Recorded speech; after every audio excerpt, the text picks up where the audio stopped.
सो अब हम बात करने जा रहे हैं एक बहुत ही इंपॉर्टेंट टॉपिक की, that is covalent character in ionic compounds, जिसको हम फेजान्स रूल्स के बेसिस पे एक्सप्लेन करेंगे। ठीक, now covalent character in ionic compounds का क्या मतलब है, इसके बारे में चलिए जानने की कोशिश करते हैं। ठीक है, तो जैसा कि हमने ऑलरेडी कोवेलेंट बॉन्ड जब हमने पढ़ा था तो उसमें हमने बोला था जब भी एक कोवेलेंट बॉन्ड बनता है दो डिफरेंट एटम्स के दरमियान जिनमें इलेक्ट्रोनेगेटिविटी की डिफरेंस होती है, ठीक, हेटेरो न्यूक्लियर डायटोमिक मॉलिक्यूल्स के दरमियान। ठीक है, तो वहां पे इलेक्ट्रोनेगेटिविटी डिफरेंस आने की वजह से क्या होता था, इलेक्ट्रोनेगेटिविटी डिफरेंस आने की वजह से उस कोवेलेंट बॉन्ड के अंदर कुछ पार्शियल आयनिक कैरेक्टर डेवलप हो जाता था। ठीक, जैसे कि हमने बताया था अगर हाइड्रोजन और हाइड्रोजन के दरमियान बॉन्ड बनता है, ये बॉन्ड प्योरली कोवेलेंट होगा। ठीक है, लेकिन अगर यही बॉन्ड हाइड्रोजन और फ्लोरीन के दरमियान बनता है, HF मॉलिक्यूल, ठीक, तो हमने बताया था चूंकि फ्लोरीन की इलेक्ट्रोनेगेटिविटी ज्यादा है,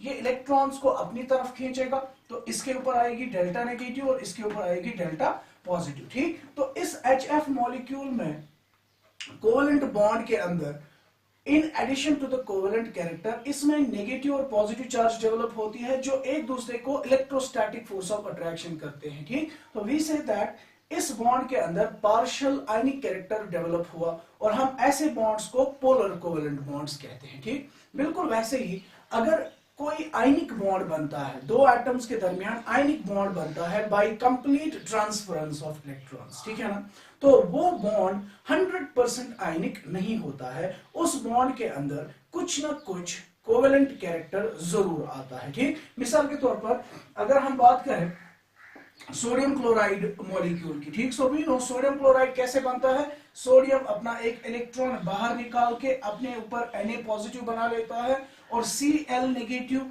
Cl उसका लॉस्ट इलेक्ट्रॉन एक्सेप्ट करके Cl नेगेटिव बनाता है। ठीक, as a result of that इनके दरमियान electrostatic force of attraction develop होता है और आयनिक बॉन्ड बनता है। ठीक, इसी तरीके से अगर मैं KCl की बात करूं, KCl भी बिल्कुल ऐसे ही बना होगा, KCl, K positive and Cl negative, इनके दरमियान आयनिक बॉन्ड। ठीक, लेकिन हमें क्वेश्चंस पूछे जा सकते हैं NaCl और KCl में बताइए ज्यादा आयनिक कौन है, ठीक, या NaCl और KCl में कोवेलेंट कैरेक्टर ज्यादा किसका है। इसका मतलब ये हुआ कि ये जो आयनिक कंपाउंड है, जो आयनिक बॉन्ड यहां पे बन रहा है, ये 100% आयनिक नहीं होता है। ठीक, इसमें कुछ ना कुछ आयनिक, इसमें कुछ ना कुछ कोवेलेंट कैरेक्टर डेवलप हो जाता है। ठीक, तो एक आयनिक बॉन्ड के अंदर कितना कोवेलेंट कैरेक्टर कैसे डेवलप होता है और वो किस किस फैक्टर पे डिपेंड करेगा, कितना ज्यादा कोवेलेंट कैरेक्टर किस आयनिक बॉन्ड में होगा, that is basically decided on the basis of rule which is called as Fajans rule. ठीक, तो फेजान्स रूल ही हमें ये एक्सप्लेन करके देगा कि एक आयनिक बॉन्ड के अंदर, एक आयनिक कंपाउंड के अंदर कोवेलेंट कैरेक्टर कैसे जनरेट होता है। ठीक, और अगर आयनिक कंपाउंड के अंदर कोवेलेंट कैरेक्टर जनरेट हो गया, उसकी वजह से उस मॉलिक्यूल के डिफरेंट फिजिकल प्रॉपर्टीज के ऊपर असर पड़ेगा। ठीक, और उसके रिलेटेड हमें क्वेश्चंस पूछे जा सकते हैं। मिसाल के तौर पर अगर आयनिक कंपाउंड की हम बात करें तो हमने ऑलरेडी पढ़ा कि आयनिक बॉन्ड क्या होता है, आयनिक पोलर होते हैं और वो पोलर सॉल्वेंट्स में डिसॉल्व होते हैं। ठीक, तो अगर कोवेलेंट कैरेक्टर ज्यादा होगा तो कोवेलेंट कैरेक्टर ज्यादा होने की वजह से उनकी पोलैरिटी पे असर पड़ेगा और उनकी सॉल्युबिलिटी इन वाटर उस पे असर पड़ेगा। ठीक, इसी तरीके से आयनिक कंपाउंड्स और कोवेलेंट कंपाउंड्स में आयनिक कंपाउंड्स का मेल्टिंग बॉइलिंग पॉइंट ज्यादा होता है। ठीक, तो अगर किसी आयनिक बॉन्ड में कोवेलेंट कैरेक्टर ज्यादा है, कोवेलेंट कैरेक्टर ज्यादा होने की वजह से उसका मेल्टिंग और बॉइलिंग पॉइंट डिक्रीज हो जाएगा। तो हमें क्वेश्चन मेल्टिंग बॉइलिंग पॉइंट्स के ऑर्डर पे पूछा जा सकता है, सॉल्युबिलिटीज के ऑर्डर पे पूछा जा सकता है। ठीक, तो चलिए बात करते हैं फेजान्स रूल्स की और समझने की कोशिश करते हैं कि आयनिक कंपाउंड्स में, आयनिक बॉन्ड्स में कोवेलेंट कैरेक्टर कैसे जनरेट होता है। ठीक,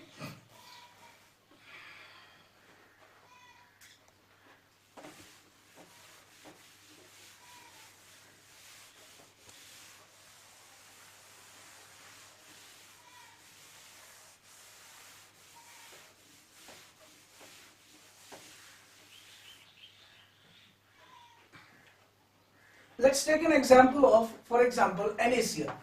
मैं NaCl की बात करता हूं, तो we know NaCl is formed from Na positive and Cl negative. ठीक, let's take an example, for example this is our Na positive. ठीक, ये हमारा कैटाइन है Na पॉजिटिव, ठीक, और इसके सामने आया है Cl negative ion, this is Cl negative, negatively charge, ठीक। तो Na पॉजिटिव और Cl नेगेटिव के दरमियान क्या होगा, इलेक्ट्रोस्टैटिक फोर्स ऑफ अट्रैक्शन, इसमें आयनिक बॉन्ड जनरेट होगा, ठीक। नाउ अगर हम एटम्स या आयंस की बात करें, वी नो एटम हो या आयन हो, उनके अंदर जो इलेक्ट्रॉन डेंसिटी होती है वो स्फेरिकली सिमेट्रिकल होती है, ठीक है ना, क्योंकि एटम्स या आयंस को हम क्या कंसीडर करते हैं, we consider them to be spheres, ठीक। तो अगर मैं Na पॉजिटिव की बात करूं, इसके ऊपर अपने इलेक्ट्रॉन्स भी प्रेजेंट होंगे, ठीक है। एक तो इसके ऊपर सोडियम की अगर हम बात करें तो सोडियम में 2 और 8 इलेक्ट्रॉन्स Na पॉजिटिव में अभी भी बचे होंगे, ठीक। तो अगर ये Na पॉजिटिव है, इसके अंदर जो ये 10 इलेक्ट्रॉन्स अंदर है, they will be spherically symmetrically distributed over the entire atom, ठीक। इसी तरीके से क्लोरीन के ऊपर जो Cl नेगेटिव है, उसकी कॉन्फ़िगरेशन 2, 8 एंड 8 हो जाएगी। तो इसके ऊपर जो ये 18 इलेक्ट्रॉन्स है, they will also be present in A spherically symmetrical arrangement, ठीक, ठीक है। नाउ ये Cl माइनस आयन जैसे ही इस Na पॉजिटिव के नजदीक आएगा, तो इस Na पॉजिटिव के अंदर जो पॉजिटिवली चार्ज न्यूक्लियस है, वो क्या करेगा, वो इन इलेक्ट्रॉन्स को अपनी तरफ खींचता है, ठीक है।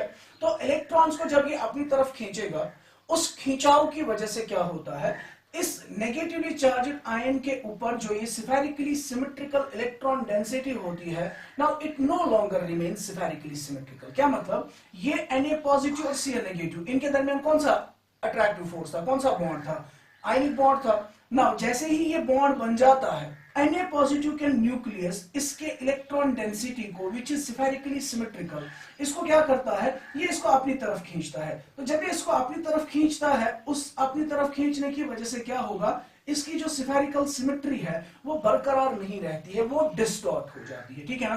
तो अगर आप देखें, ये सिचुएशन थी in absence of the Na positive, और अगर आप in presence of the Na positive देखें तो इसमें इस तरीके से, इसमें इस तरीके का खिंचाव आ जाता है, ठीक है ना। तो यहां पे आप देख सकते हैं कि क्या हो रहा है, ये इलेक्ट्रॉन डेंसिटी को अपनी तरफ खींच रहा है, ठीक। इस फिनोमेना को, जिस फिनोमेना में एक कैटायन एक एनायन के इलेक्ट्रॉन क्लाउड को अपनी तरफ खींचता है, और जिसकी वजह से उसकी स्फेरिकल सिमेट्री जो है वो डिस्टॉर्ट हो जाती है, ठीक। इस फिनोमेना को हम नाम देते हैं पोलराइजेशन, पोलराइजेशन। तो कहने का मतलब यह है कि कैटाइन और एनाइन जब एक दूसरे के नजदीक आते हैं, कैटाइन एनाइन के स्फेरिकली सिमेट्रिकल इलेक्ट्रॉन क्लाउड को अपनी तरफ खींचता है, जिसकी वजह से स्फेरिकल सिमेट्री डिस्टॉर्ट हो जाती है। इस डिस्टॉर्शन को हम नाम देते हैं पोलराइजेशन, ठीक है। तो पोलराइजेशन होती है कब, जब कैटाइन एनाइन के नजदीक आता है, ठीक है ना। अब कैटाइन ने क्या किया, इसको पोलराइज कर दिया, ठीक। कैटाइन की इस एबिलिटी को to polarize the negatively charged electron cloud of the anion, ठीक, that is what we call as polarizing power,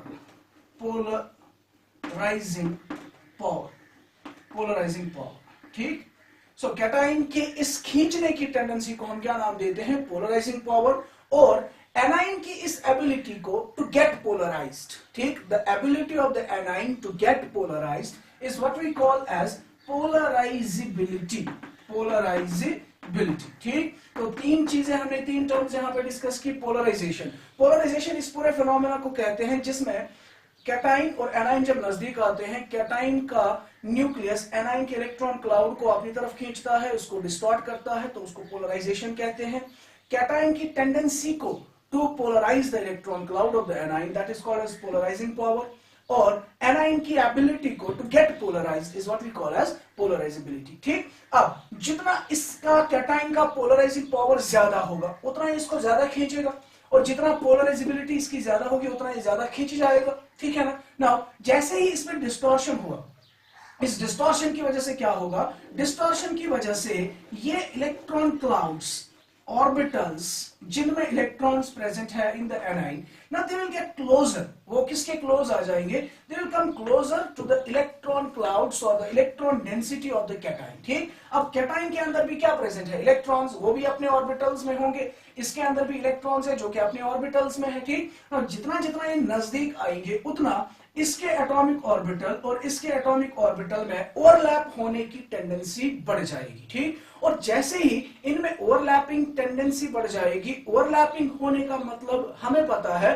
covalent character इनमें आ जाएगा। ठीक, क्योंकि कोवेलेंट बॉन्ड कब बनता है, by the partial overlapping of atomic orbitals. ठीक, तो इस तरीके से एक आयनिक बॉन्ड के अंदर एक कोवेलेंट कैरेक्टर जनरेट होगा। क्यों जनरेट होगा, क्योंकि कैटाइन और एनाइन जब भी नजदीक आएंगे हमेशा पोलराइजेशन होगी। पोलराइजेशन की वजह से क्या होगा, एनाइन और कैटाइन के इलेक्ट्रॉन क्लाउड्स नजदीक आएंगे, they have a high tendency to partially merge with each other and hence they can show some covalent character. ठीक है, अब फेजान्स रूल क्या कहता है, फेजान्स रूल कहता है कि एक आयनिक बॉन्ड में कितना कोवेलेंट कैरेक्टर होगा। ठीक, वो डिपेंड करता है इसी चीज पे कि कैटाइन की पोलराइजिंग पावर कितना है और एनाइन की पोलराइजेबिलिटी कितनी है। ठीक, तो सिंपल रूल है फेजान्स रूल सिंपली कहता है कि एक आयनिक कंपाउंड के अंदर या एक आयनिक बॉन्ड के अंदर जितना ज्यादा कैटाइन का पोलराइजिंग पावर होगा, ठीक, और जितना ज्यादा एनाइन की पोलराइजेबिलिटी होगी, ठीक, जितना ज्यादा एनाइन की पोलराइजेबिलिटी होगी उतना उस आयनिक बॉन्ड के अंदर कोवेलेंट कैरेक्टर ज्यादा होगा। ठीक है, simply we can say that according to Fajans rule, more is the polarising power of the cation and more is the polarizability of the anion, more will be the covalent character in the ionic bond। ठीक, क्यों ज्यादा होगा, क्योंकि जितना ये ज्यादा खींचेगा और जितना इसको खींच जाने की टेंडेंसी होगी उतना इलेक्ट्रॉन डेंसिटी नजदीक आएंगे, उतना उनमें ओवरलैप होगा, उतना कोवेलेंट कैरेक्टर जनरेट होगा। ठीक, तो चलिए अब बात करते हैं किन किन फैक्टर्स पे polarising power of the cation depend करता है और polarisability of the anion depend करता है। ठीक, तो सबसे पहले हम बात करेंगे factors affecting polarising power. Factors affecting polarising power, so PP से रिप्रेजेंट करेंगे पोलराइजिंग पावर। ठीक है, नाउ पोलराइजिंग पावर सबसे पहला जो फैक्टर जिस पे डिपेंड करता है that is the charge of cation. ठीक, तो जाहिर सी बात है जितना चार्ज ऑफ द कैटाइन ज्यादा होगा या कम होगा वो डिसाइड करेगा polarizing power of the cation पे। ठीक, अगर फॉर एग्जांपल वी हैव हमारा कैटाइन Na पॉजिटिव है और दूसरे मॉलिक्यूल में कैटाइन Mg2 पॉजिटिव है। ठीक, तो जाहिर सी बात है Na positive pay 1 unit charge है, इस पे 2 यूनिट चार्ज है। ठीक, तो इन कैटाइंस को करना क्या है, इन कैटाइंस को एनाइन की इलेक्ट्रॉन डेंसिटी को पोलराइज करना है और electron density is negatively charge.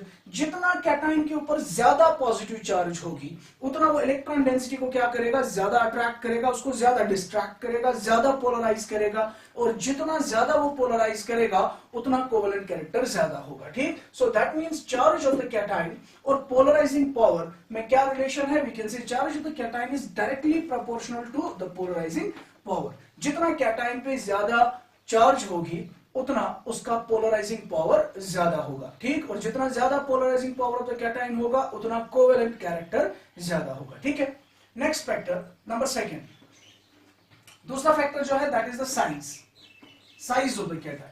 ठीक, now size of the cation हमने ऑलरेडी बहुत सारे लेक्चर्स में ऑलरेडी डिस्कस किया हुआ है कि अगर हमारे पास ये स्फीयर है छोटे साइज का और ये स्फीयर है बड़े साइज का, ठीक, अगर इस पे भी 1 पॉजिटिव चार्ज हमने डाली है, इस पे भी 1 यूनिट पॉजिटिव चार्ज हमने डाली है। ठीक, तो हमने इससे पहले भी बताया था चार्ज जितना छोटे स्फीयर पे होता है उतना चार्ज डेंसिटी ज्यादा होती है, जितना चार्ज डेंसिटी ज्यादा होगी उतना वो अट्रैक्टिव फोर्स ज्यादा अप्लाई करता है। ठीक है, सो दैट मींस अगर सेम चार्जेड स्पीशीज है, पॉजिटिव इस पे भी है, पॉजिटिव इस स्फीयर पे भी है, ठीक, तो जितना छोटा साइज होगा कैटाइन का उतना छोटा स्फीयर का साइज होगा, जितना छोटा स्फीयर का साइज होगा उतनी चार्ज डेंसिटी ज्यादा होगी। ठीक, और जितना चार्ज डेंसिटी ज्यादा होगी उतना ये ज्यादा अट्रैक्शन कर सकता है। ठीक है, तो इसका पोलराइजिंग पावर ज्यादा होगा और इसका पोलराइजिंग पावर कम होगा। ठीक, so that means size size जितना बढ़ेगा पोलराइजिंग पावर क्या होगा, कम.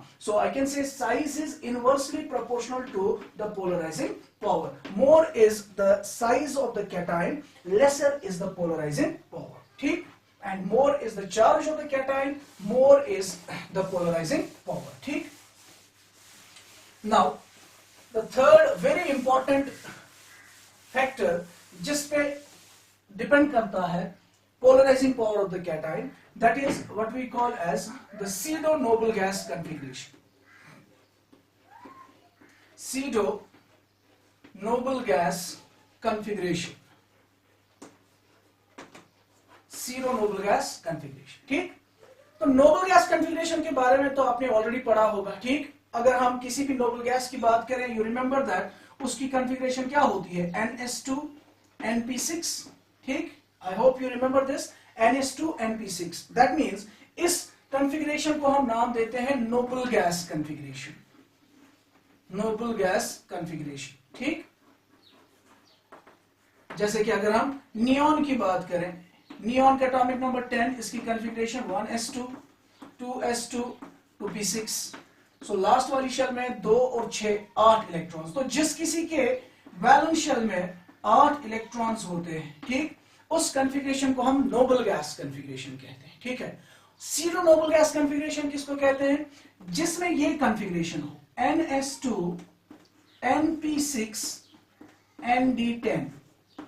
जिन किसी कंपाउंड्स में, जिस किसी स्पीशीज में, sorry not in the compound, जिस किसी स्पीशीज में NS2 NP6 ND10 कॉन्फ़िगरेशन हो, मतलब इसकी वैलेंस शेल में कितने इलेक्ट्रॉन्स आ रहे हैं, 10 और 6 16 16 और 2 18 18 इलेक्ट्रॉन्स जिसकी वैलेंस शेल में होंगे, उस कॉन्फ़िगरेशन को हम नाम देते हैं pseudo noble gas configuration. Pseudo noble gas configuration. ठीक. एंड यू रिमेंबर दैट जिस किसी कैटाइन में सीरो नोबल गैस कॉन्फ़िगरेशन होता है, नॉर्मल कैटाइन के मुकाबले उसका पोलराइजिंग पावर काफी ज्यादा होता है. ठीक है.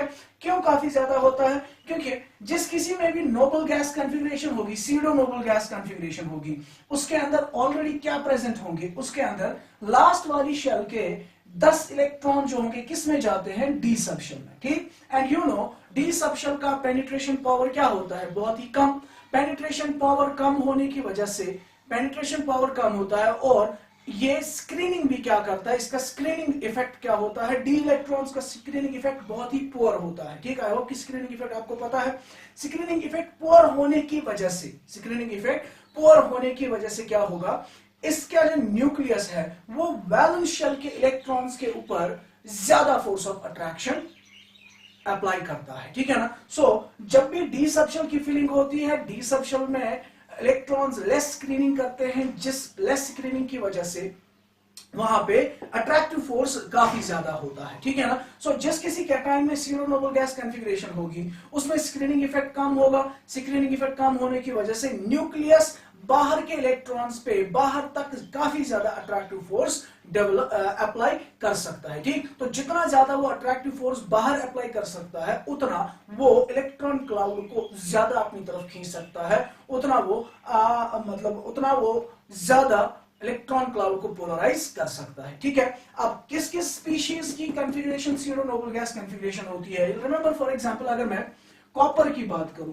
कॉपर का एटॉमिक नंबर 29 है एंड उसकी कॉन्फ़िगरेशन अगर हम लिखें, it will B 1s2, it will be 1s2 2s2 2p6, then 3s2 3p6 3d10 4s1 3d10 4s1.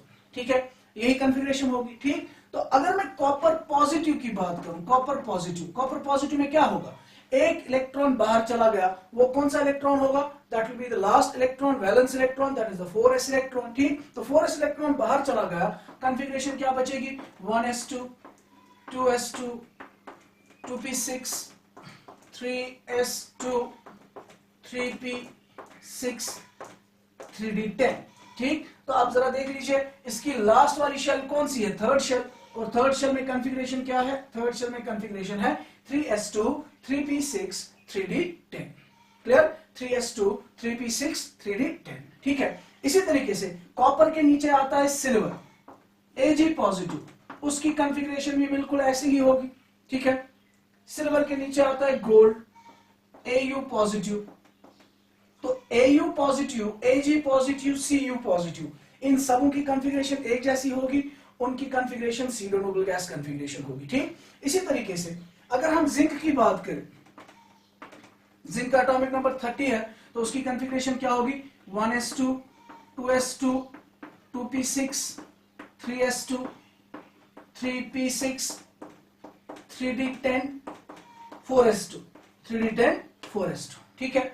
और अगर मैं Zn2 पॉजिटिव की बात करूं, Zn2 पॉजिटिव में से 2 इलेक्ट्रॉन्स बाहर चले जाएंगे, कॉन्फ़िगरेशन क्या रहेगी, it will B 1s2, 2s2, 2p6, 3s2, 3p6, 3d10, तो इसमें भी क्या आ रही है, इसमें भी सीडो नोबल गैस कॉन्फ़िगरेशन आ रही है, ठीक। Zn2 पॉजिटिव, जिंक के नीचे आता है कैडमियम, तो कैडमियम 2 पॉजिटिव, और कैडमियम के नीचे आता है मर्करी, मर्करी Hg2 पॉजिटिव, ठीक। So you have cadmium 2 positive, Hg2 positive, Zn2 positive, इसी तरीके से Au positive, Ag positive and Cu positive. ये कुछ ऐसे कैटाइंस हैं जिन कैटाइंस के पास सीडो नोबल गैस कॉन्फ़िगरेशन होती है, ठीक। और इन कैटाइंस की अगर हम पोलराइजिंग पावर की बात करें, इनका पोलराइजिंग पावर नॉर्मल कैटाइंस के मुकाबले में ज्यादा होगा। मिसाल के तौर पर अगर मैं Na पॉजिटिव को, Na पॉजिटिव और Cu पॉजिटिव को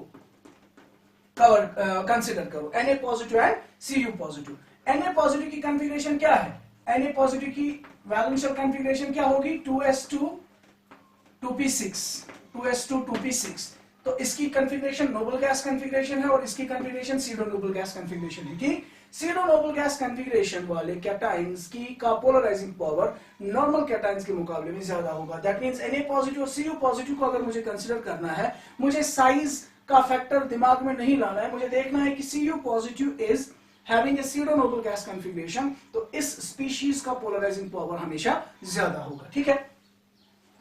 सो these are the 3 important factors जिन फैक्टर्स के ऊपर polarizing power of the cation depend करता है, ठीक। Now we will discuss the factors affecting polarizability.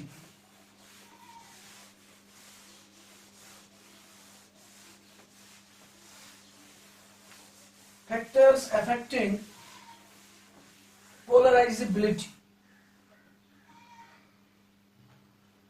Factors affecting polarizability.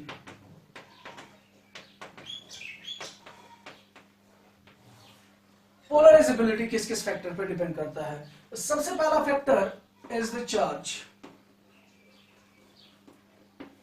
Charge पे डिपेंड करता है, ठीक।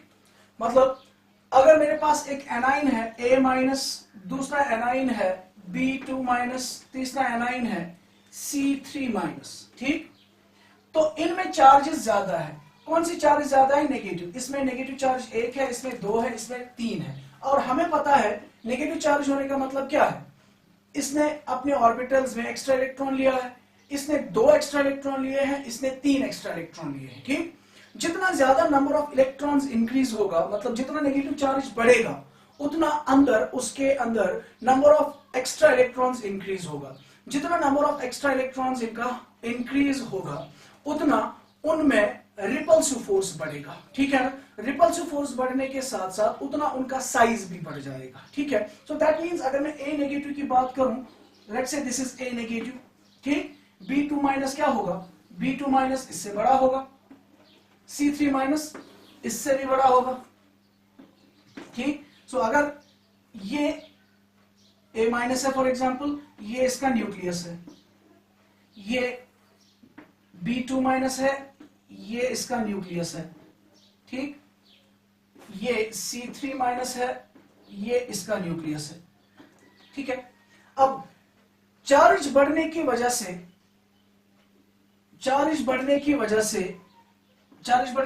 क्या होगा, नेगेटिव चार्ज बढ़ने की वजह से क्या होगा, इनके साइजेस भी बढ़ जाएंगे, ठीक।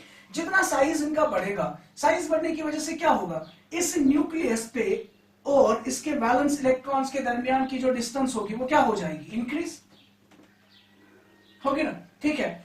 तो जितना साइज बढ़ेगा, अगर मैं इसकी बात करूं, इस वाले स्फीयर में जो न्यूक्लियस है वो अपने इलेक्ट्रॉन्स को क्या करेगा, अट्रैक्ट करेगा। यहां पे भी अट्रैक्शन होगी लेकिन अट्रैक्शन का मैग्नीट्यूड क्या होगा, कम। यहां पे भी अट्रैक्शन होगी लेकिन अट्रैक्शन का मैग्नीट्यूड सबसे कम होगा, ठीक है ना।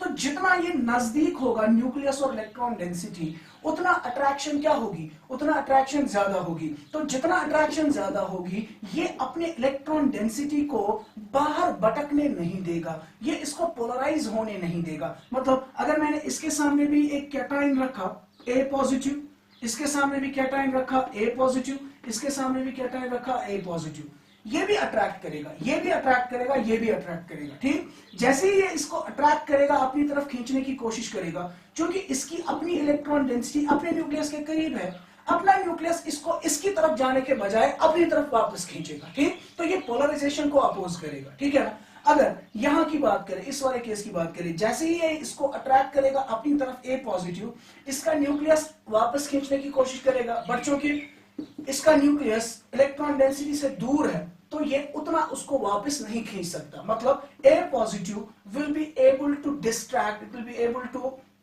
क्या कर सकता है, ये इसकी इलेक्ट्रॉन डेंसिटी को अपनी तरफ खींचने में ज्यादा कामयाब होगा एज कंपेयर टू दिस। और यहां पे क्या होगा, यहां पे न्यूक्लियस से काफी दूर इलेक्ट्रॉन डेंसिटी है, ये इसको अपनी तरफ खींचेगा और ये न्यूक्लियस इसको अपनी तरफ खींचेगा लेकिन वापस इसको नहीं ला सकता। दैट मींस अल्टीमेटली यहां पे इस वाले स्पीशीज की पोलराइजेबिलिटी जो होगी वो ज्यादा होगी, ठीक है। तो ultimately we will say that charge जितना बढ़ेगा उतना पोलराइजेबिलिटी बढ़ जाएगा, ठीक। So charge is directly proportional to polarisability.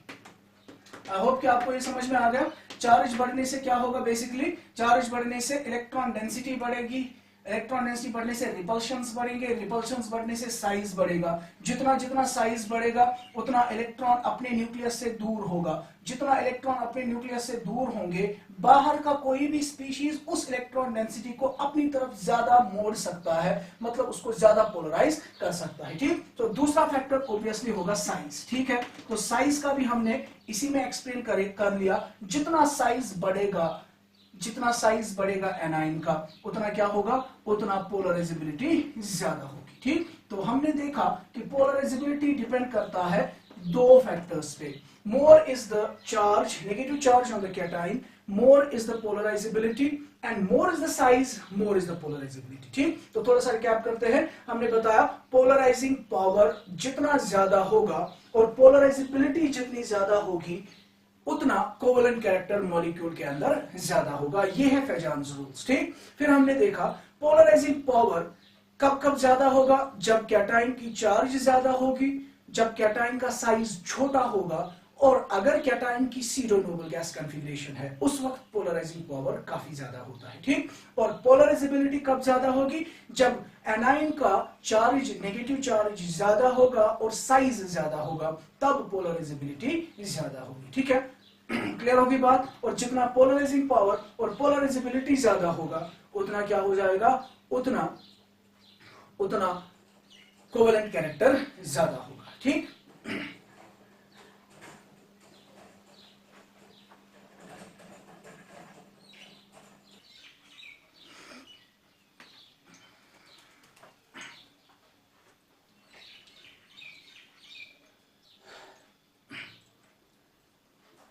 तो हमने देखा पोलराइजिंग पावर और पोलराइजेबिलिटी किन किन फैक्टर्स पे डिपेंड करता है, ठीक है। अब जितना पोलराइजिंग पावर ज्यादा होगा और पोलराइजेबिलिटी ज्यादा होगी, कोवेलेंट कैरेक्टर ज्यादा होगा, ठीक। जितना कोवेलेंट कैरेक्टर मॉलिक्यूल में ज्यादा होगा उतना उसके फिजिकल प्रॉपर्टीज पे असर पड़ेगा, ठीक है। तो यू विल रिमेंबर दैट दो चीजों पे क्वेश्चंस पूछे जा सकते हैं, इनफैक्ट तीन चीजों पे। हमें मॉलिक्यूल्स दिए गए होंगे, हमसे पूछा जा सकता है कि इनका कोवेलेंट कैरेक्टर का ऑर्डर बताइए या इनके आयनिक कैरेक्टर का ऑर्डर बताइए, ठीक, जो कि हम फेजान्स रूल्स के बेसिस पे कर सकते हैं आराम से, ठीक है ना।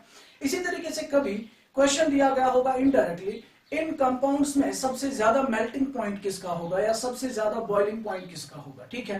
या इनमें से बताइए, इनमें से ज्यादा सॉल्युबल वाटर में कौन होगा या इनमें से ज्यादा सॉल्युबल ऑर्गेनिक सॉल्वेंट्स में कौन होगा, ठीक है ना। So you will remember that covalent character जितना ज्यादा होगा, कोवेलेंट कैरेक्टर जितना ज्यादा होगा, कोवेलेंट कैरेक्टर जितना ज्यादा होगा उसका मेल्टिंग पॉइंट डिक्रीज हो जाता है, बॉइलिंग पॉइंट डिक्रीज हो जाता है। That means covalent character is inversely proportional to melting point and boiling point. ठीक, इसी तरीके से कोवेलेंट कैरेक्टर जितना ज्यादा होगा, कोवेलेंट कैरेक्टर जितना ज्यादा होगा उतना कोवेलेंट मॉलिक्यूल जो होते हैं वो किस में ज्यादा डिसॉल्व होते हैं, ऑर्गेनिक सॉल्वेंट्स में। ठीक, तो जितना कोवेलेंट कैरेक्टर ज्यादा होगा उतना solubility in non polar solvents ज्यादा होगी, नॉन पोलर सॉल्वेंट्स ज्यादा होगी। एंड अगर हम पोलर सॉल्वेंट्स की बात करें तो पोलर सॉल्वेंट्स में सॉल्युबिलिटी उतनी कम होगी, सॉल्युबिलिटी इन पोलर सॉल्वेंट्स। आपको पता है आयनिक बॉन्ड्स जिस किसी मॉलिक्यूल में होते हैं उनमें अट्रैक्टिव फोर्स ज्यादा होगा, ठीक है ना। जितना अट्रैक्टिव फोर्स ज्यादा होगा उतना मेल्टिंग पॉइंट और बॉइलिंग पॉइंट ज्यादा होता है। ठीक, अब अगर किसी मॉलिक्यूल में कोवेलेंट कैरेक्टर आ गया, जितना ज्यादा कोवेलेंट कैरेक्टर आएगा उतना आयनिक कैरेक्टर क्या होगा, कम।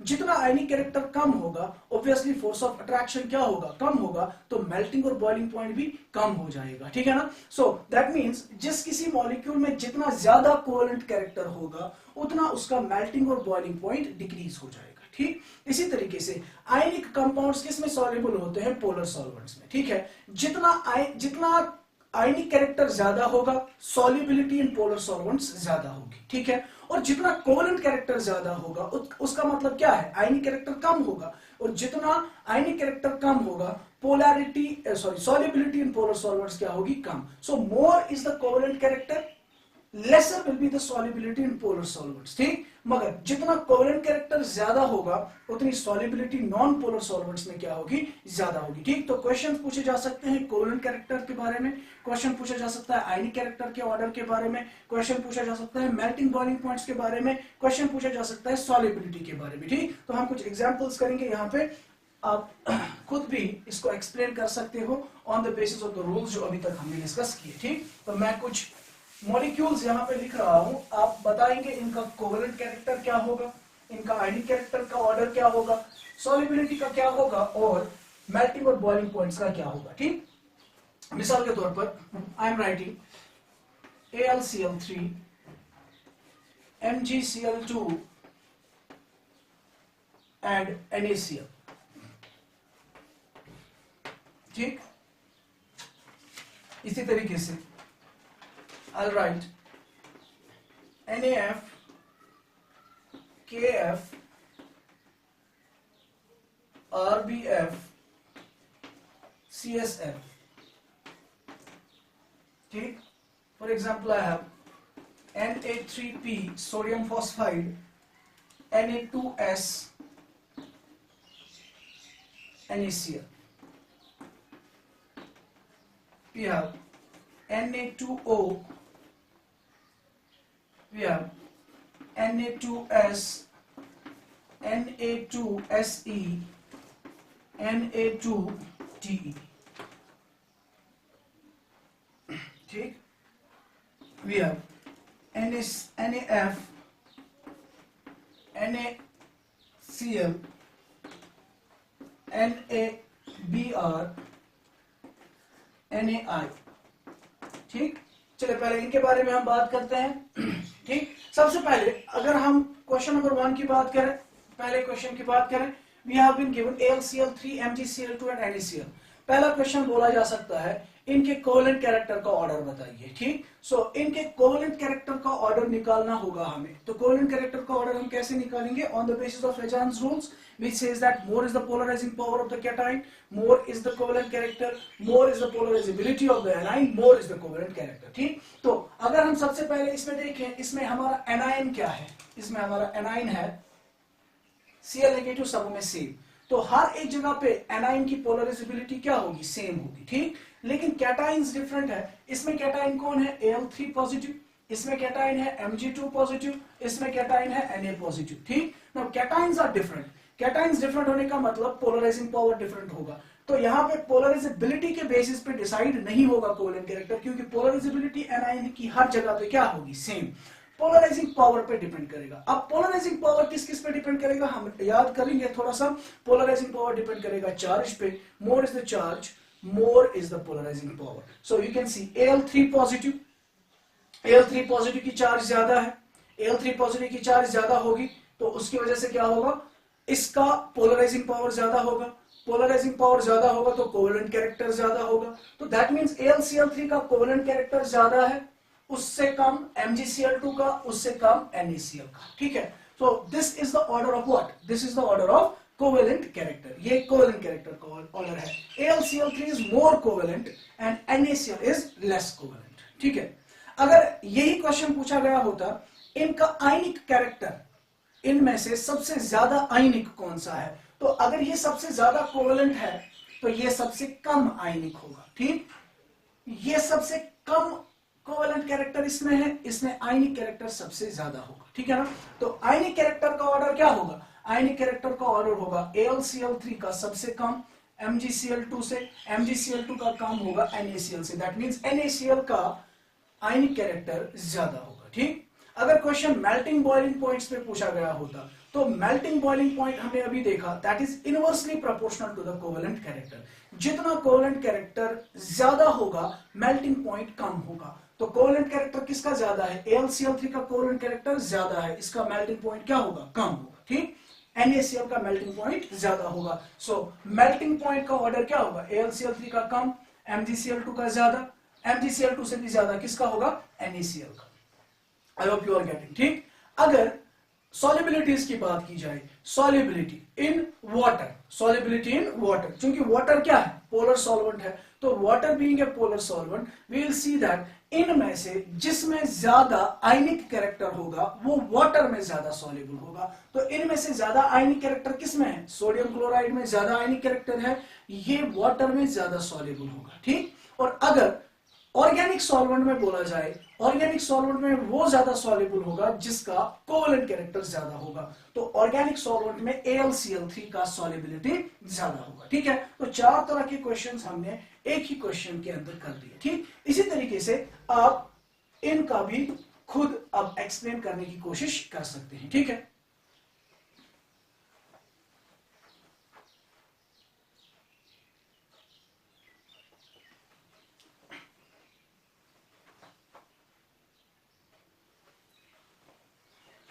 चलिए फॉर एग्जांपल NaF की बात करें, KF, RBF और CSF। सबसे पहले हम कोवेलेंट कैरेक्टर का ऑर्डर देखेंगे। ठीक, तो यहां पे अगर हम देख रहे हैं फिर से हमारा एनाइन जो है वो सेम आ रहा है, एनाइन सेम होगा तो covalent character will be decided by the polarising power. ठीक, now we will look for the cations. This is Na positive, K positive, RB positive and CS positive. तो चार सबों की क्या है, सेम है। दूसरा फैक्टर जो होगा that will be size. We know sodium, potassium, rubidium and cesium they belong to the group number 1 and sodium से cesium की तरफ जब हम जाते हैं साइज बढ़ जाता है। साइज बढ़ेगा तो पोलराइजिंग पावर क्या होगा, कम। पोलराइजिंग पावर अगर कम होगा तो what will happen, polarizing power अगर कम होगा कोवेलेंट कैरेक्टर का क्या होगा, कोवेलेंट कैरेक्टर भी कम होगा। दैट मींस Na पॉजिटिव का साइज सबसे छोटा है। Na पॉजिटिव का साइज सबसे छोटा होने का मतलब polarizing power of Na positive सबसे ज्यादा होगा। पोलराइजिंग पावर जितना ज्यादा होगा कोवेलेंट कैरेक्टर उतना ज्यादा होगा। So this will be the order of the covalent character. That means NaF सबसे ज्यादा कोवेलेंट होगा, CSF सबसे ज्यादा आयनिक होगा। तो ये कोवेलेंट कैरेक्टर का ऑर्डर है। ठीक है, अगर ये कोवेलेंट कैरेक्टर का ऑर्डर है तो आयनिक कैरेक्टर का ऑर्डर क्या होगा, उल्टा। ठीक है, आयनिक कैरेक्टर का ऑर्डर होगा sodium fluoride is less ionic than potassium fluoride, it is less ionic than rubidium fluoride, it is less ionic than caesium fluoride. Fine, ठीक है। इसी तरीके से मेल्टिंग पॉइंट सबसे ज्यादा किसका होगा, मेल्टिंग पॉइंट सबसे ज्यादा उसका होगा जिसका आयनिक कैरेक्टर ज्यादा होगा। तो आयनिक कैरेक्टर सबसे ज्यादा किसका है, सीजियम फ्लोराइड का। सीजियम फ्लोराइड का मेल्टिंग पॉइंट सबसे हाई होगा और सोडियम फ्लोराइड का मेल्टिंग पॉइंट क्या होगा, मेल्टिंग पॉइंट कम होगा। ठीक, अगर सॉल्युबिलिटीज की बात करें, caesium fluoride is more ionic, it will be more soluble in polar solvents. तो पोलर सॉल्वेंट्स का सॉल्युबिलिटी का ऑर्डर ये होगा, सीजियम फ्लोराइड का सबसे ज्यादा और सोडियम फ्लोराइड का सबसे कम. अगर ऑर्गेनिक सॉल्वेंट्स की ऑर्गेनिक सॉल्वेंट्स के अंदर सॉल्युबिलिटी की बात करें, जिसका ज्यादा कोवेलेंट कैरेक्टर होगा, that will be more soluble in polar solvents. So sodium fluoride is more soluble in polar solvents and cesium fluoride is more soluble in sodium fluoride is more soluble in non-polar organic solvents and cesium fluoride is more soluble in polar solvents. ठीक, इसी तरीके से you have Na3P, Na2S, NaCl. ठीक, सबसे पहले हम क्या देखेंगे? We are seeing here that इन सबों में cation common है. The cation is common, so that means now the covalent character will be decided by the polarizability of the anion. ठीक, now इसमें anion है P, Na3 है तो मतलब 3 positive, that means it is P3 minus, this is S2 minus and this is Cl minus. ठीक, clearly आप देख रहे हैं anion की charge different है. So हमने अभी पढ़ा more is the charge of the anion, more is the polarizability, more is the polarizability, more is the covalent character. That means Na3P के अंदर covalent character ज्यादा होगा. ठीक, सबसे कम covalent character किस में होगा? NaCl में. So we'll say Na3P के अंदर covalent character, I'll write Cc, covalent character सबसे ज्यादा होगा. ठीक, NaCl में ionic character सबसे ज्यादा होगा. ionic character, covalent character पता चल गया.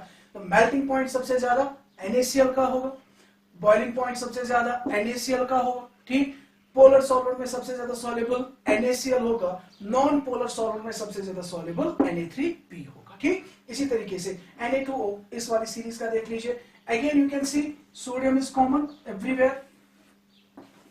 ठीक, now covalent character will be decided by, कौन डिसाइड करेगा? It will be decided by the polarizability of the anion. Now what is the anion? O2 minus, S2 minus, Se2 minus, Te2 minus.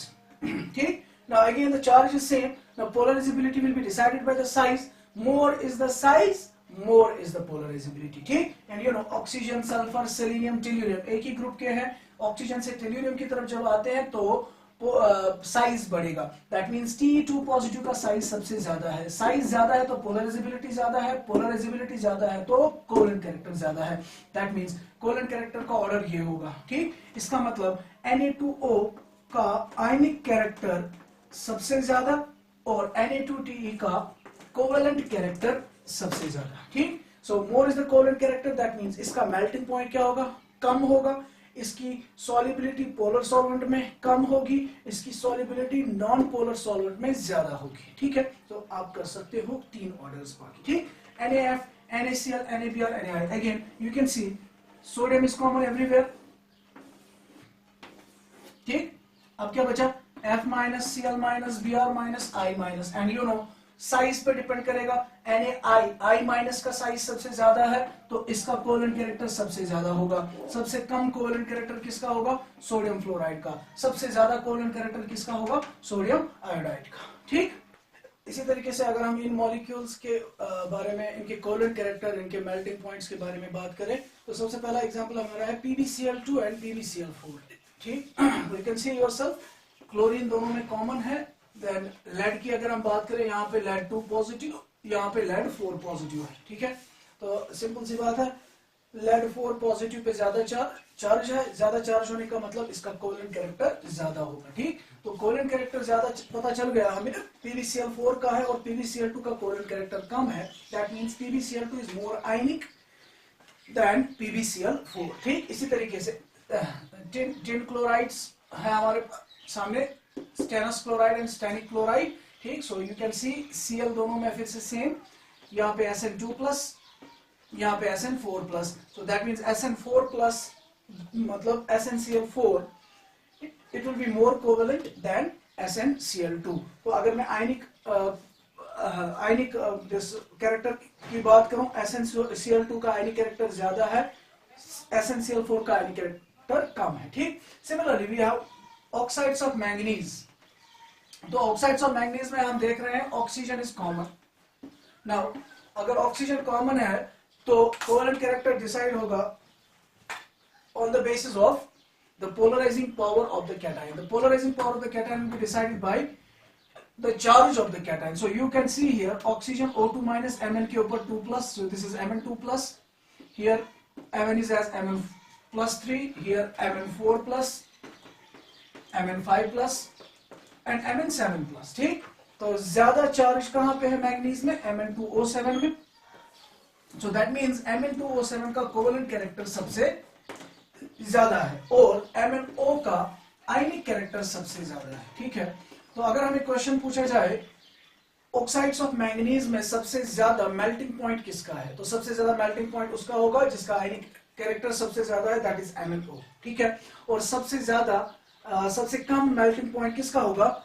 Mn2O7 का, क्योंकि इसका covalent character सबसे ज्यादा है. ठीक, सो इसी तरीके से वेनाडियम के ऑक्साइड्स की अगर बात करें तो you can C vanadium here in this oxide it is +2, here it has +3, +4 and +5. ठीक, तो ज्यादा ऑक्सीडेशन स्टेट वेनाडियम की V2O5 में है, इसका कोवेलेंट कैरेक्टर सबसे ज्यादा होगा और VO का आयनिक कैरेक्टर ज्यादा होगा.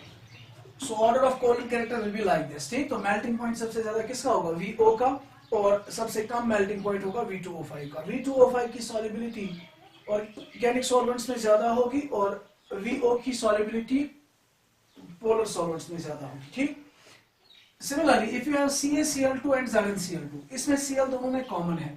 कैल्शियम अगर आप देखें कैल्शियम 2 प्लस Zn2 प्लस. ठीक, तो दोनों की चार्ज सेम है. ठीक है, अब यहाँ पे एक इंपॉर्टेंट फैक्टर होगा that is Zn2 plus. Zn2 plus का हमने पता था कि पोलर इसका सीरो नोबल गैस कॉन्फ़िगरेशन होता है. सीरो नोबल गैस कॉन्फ़िगरेशन होने की वजह से इसका पोलराइजिंग पावर नॉर्मल कैटायन के मुकाबले में ज्यादा होगा. Ca2 प्लस और Zn2 प्लस दोनों की चार्ज सेम है, लेकिन इसमें एक फैक्टर है सीरो नोबल गैस कॉन्फ़िगरेशन का, दैट इज व्हाई ये ज्यादा होगा. ठीक है, इसका पोलराइजिंग पावर ज्यादा होगा. Similarly you have KCl and AuCl, K positive and Au positive. Again Au positive है zero noble gas configuration, AuCl जो होगा उसका पोलराइजिंग पावर ज्यादा होगा. ठीक, then you have halides of silver. तो अगर आप देखें इसमें सिल्वर सब में सेम है. ठीक, तो किस पे डिपेंड करेगा? It will depend upon the polarizability of the anion. You have F minus, Cl minus, Br minus and I minus. More is the size of the anion, more is the covalent character. ठीक, तो covalent character का order ये होगा. इनमें से ज्यादा आयनिक होगा AgF और ज्यादा कोवेलेंट होगा AgI. इनफैक्ट अगर आप देखें सिल्वर के जितने भी सॉल्ट्स होते हैं वो ज्यादातर सॉल्युबल, लेस सॉल्युबल होते हैं दिस पोलर सॉल्वेंट में. ठीक है.